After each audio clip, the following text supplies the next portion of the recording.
একদিন মায়ার নবী মুহাম্মদ সাল্লাল্লাহু আলাইহি ওয়াসাল্লাম একটি জঙ্গলের পাশ দিয়ে হেঁটে যাচ্ছিলেন। হঠাৎ নবীজি দেখতে পেলেন এক ইহুদি একটি মা হরিণকে শিকার করে শক্ত করে বেঁধে রেখেছে।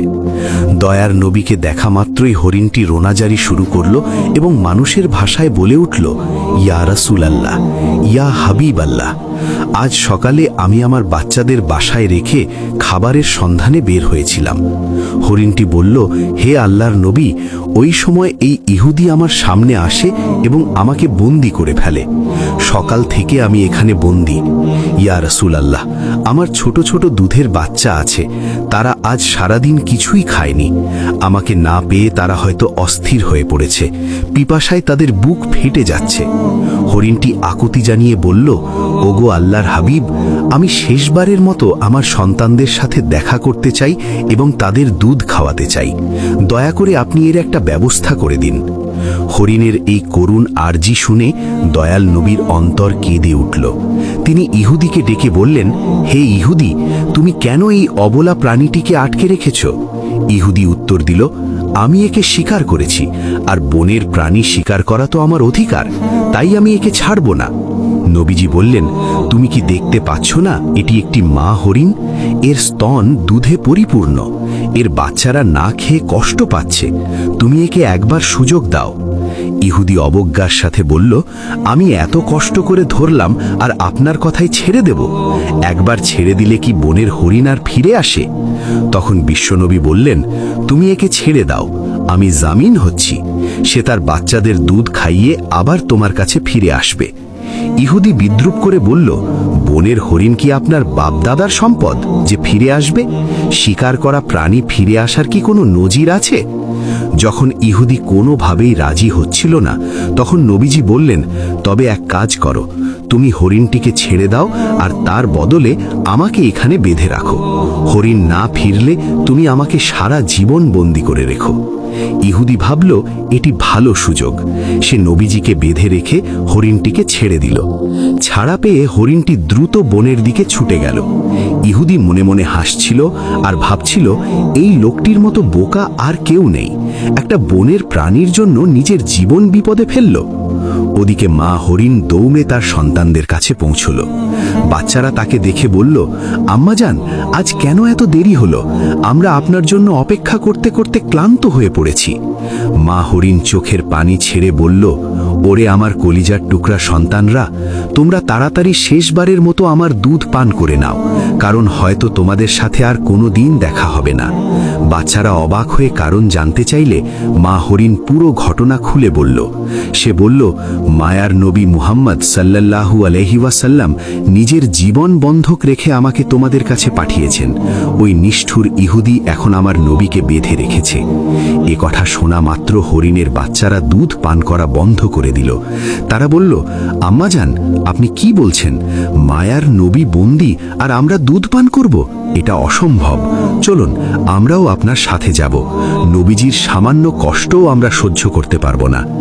কিছুক্ষণ পর ইহুদি দেখল বনের ভেতর থেকে কেবল সেই মা হরিণই নয়, তার সাথে ছোট ছোট বাচ্চাগুলোও দৌড়ে আসছে। এই দৃশ্য দেখে ইহুদি থমকে গেল। হরিণটি নবীজির সামনে এসে ক্ষমা চেয়ে বলল, ইয়া রাসূলাল্লাহ, আমার আসতে দেরি হওয়ায় আপনি কষ্ট পেয়েছেন, আমাকে ক্ষমা করুন। নবীজি ইহুদিকে বললেন, হে ইহুদি, এখন তো বিশ্বাস হলো, এই নাও তোমার শিকার, সাথে তার বাচ্চাদেরও নিয়ে এসেছে। ইহুদির পাথর মন এক মুহূর্তেই গলে গেল। সে চিৎকার করে বলে উঠল, ইয়া রাসূলাল্লাহ, বনের পশু পাখিও যার মায়া বোঝে, তিনি অবশ্যই আল্লাহর সত্য নবী। আমাকে আর হরিণ দিতে হবে না, আপনি আমাকে কালেমা পড়িয়ে মুসলমান করে দিন। সুবহান আল্লাহ। নবীজির দয়ায় এক ইহুদি ইসলামের ছায়াতলে আশ্রয় পেল। এমনই আরেক দিনের ঘটনা। নবীজি সাহাবীদের নিয়ে বসে আছেন, এমন সময় এক বেদুইন সেখানে এলো। তার হাতে ছিল একটি শিকার করা গুই সাপ। বেদুইন জিজ্ঞেস করল, ইনি কে? সাহাবীরা বললেন, ইনি আল্লাহর রাসূল মুহাম্মদ। বেদুইন অহংকারের সাথে বলল, আমি লাত ও উজ্জার কসম খেয়ে বলছি, আমি একে নবী মানি না, তবে আমার হাতের এই গুই সাপ যদি সাক্ষ্য দেয় তবে আমি ঈমান আনব। নবীজি সাপটিকে লক্ষ্য করে ডাক দিলেন। সাথে সাথে সাপটি পরিষ্কার আরবি ভাষায় উত্তর দিল, লাব্বাইকা ইয়া রাসূল আল্লাহ, আমি আপনার খেদমতে হাজির। নবীজি জিজ্ঞেস করলেন, হে গুই সাপ, আমি কে? সাপটি বলল, আপনি আল্লাহর রাসূল এবং আখেরি নবী। যে আপনাকে মানবে সে সফল হবে, আর যে অমান্য করবে সে ধ্বংস হবে। এই অলৌকিক দৃশ্য দেখে সেই বেদুইনও সাথে সাথে ইসলাম গ্রহণ করল। একবার আবু জাহেল ও কাফেররা দাবি করল, যদি আকাশের চাঁদকে 2 টুকরো করে দেখাতে পারো তবেই ঈমান আনব। নবীজি আল্লাহর কাছে দোয়া করে আঙুল দিয়ে ইশারা করলেন। তৎক্ষণাৎ পূর্ণিমার চাঁদ 2 খণ্ড হয়ে গেল, এমনকি মাঝখান দিয়ে হেরা পর্বত দেখা যাচ্ছিল। কিন্তু হতভাগা কাফেররা একে জাদু বলে এড়িয়ে গেল, অথচ আল্লাহ তাআলা কুরআনে এই ঘটনার কথা উল্লেখ করেছেন। অন্য এক সফরে নবীজির আড়াল হওয়ার প্রয়োজন হলে তিনি ওসামাকে বললেন গাছগুলোকে আদেশ করতে। নবীজির নির্দেশে 2টি বিচ্ছিন্ন গাছ শিকড় সহ হেঁটে এসে একে অপরের সাথে মিলে আড়াল তৈরি করল। কাজ শেষে তারা আবার নিজ জায়গায় ফিরে গেল। আরেক দিনের ঘটনা, যুদ্ধের এক সফরে নবীজি একা এক গাছের নিচে বিশ্রাম নিচ্ছিলেন। শত্রু গাওরাস ইবনুল হারিস তলোয়ার উঁচু করে ধরল। সে বলল, হে মোহাম্মদ, এখন তোমাকে আমার হাত থেকে কে বাঁচাবে? নবীজি অত্যন্ত শান্তভাবে বললেন, আল্লাহ। আল্লাহর নাম শোনা মাত্র শত্রুর হাত কেঁপে উঠল এবং তলোয়ার পড়ে গেল। নবীজি সেই তলোয়ার উঠিয়ে বললেন, এখন বলো তোমাকে কে বাঁচাবে? লোকটি ক্ষমা চাইল। নবীজি তাকে বিনা বাক্যে মুক্তি দিলেন। তার এই মহানুভবতা দেখে সেই শত্রুও পরে ইসলাম গ্রহণ করে নিজের গোত্রকে ইসলামের পথে নিয়ে আসে। সুবহানাল্লাহ। প্রিয় দর্শক, ইনি ছিলেন আমাদের দয়ার নবী মুহাম্মদ সাল্লাল্লাহু আলাইহি ওয়াসাল্লাম।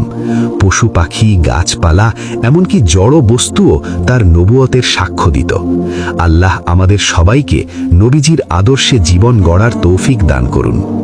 ভিডিওটি ভালো লাগলে শেয়ার করে ইসলাম প্রচারে অংশ নিন এবং কমেন্টে লিখুন আমিন।